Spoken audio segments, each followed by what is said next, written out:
hit your start button, throw it in gear.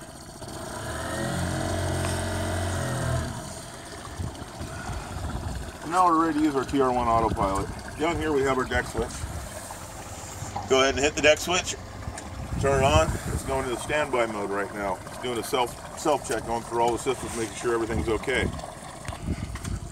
Okay, now the TR1 is out of its self check. We're in standby mode. So at this point, the motor's acts like it doesn't have a TR1 hooked up to it all, so you can tiller it, use it as if it wasn't there. So now we want to start using our TR1. Hit the center button. Now we're on autopilot. Right now it's going to hold this heading we're at. Now as you can see, the motor will start correcting. If I move the boat around, see the motor moving back and forth, trying to keep itself in a steady heading. You got your throttle button right here. That's up. One thing nice about the TR1, very minute throttle adjustments. So if you're really trying to get that trolling speed, you can do that. Throttle it down. Now as we're going in a heading, see right now we catch a fish.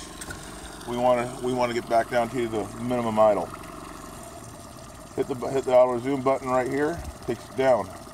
Now we're back to fishing. We want to get back to that same trolling speed because we're catching fish. Hit it again, brings it right back where it was. A couple other things this thing does. You got your two buttons here on the bottom. These are for hard turns. So if we want to turn to the starboard, hit that, it's going to hold it. That way if you're not sitting there running the pump the whole time and putting a load on it. It just turns it, locks it. Want to go back, takes it right there, going to hold that heading.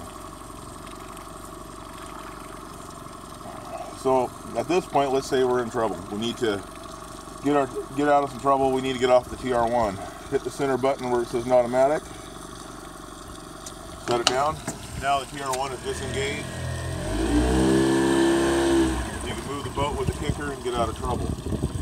We're back out of trouble. Want to get back to fishing. Hit the center button again. Now it's going to hold the setting. Now you're done with your TR1. You want to shut it off. You go back down to your deck switch, hold this until the light goes out. Notice the motor goes down to a bare idle, TR1's off.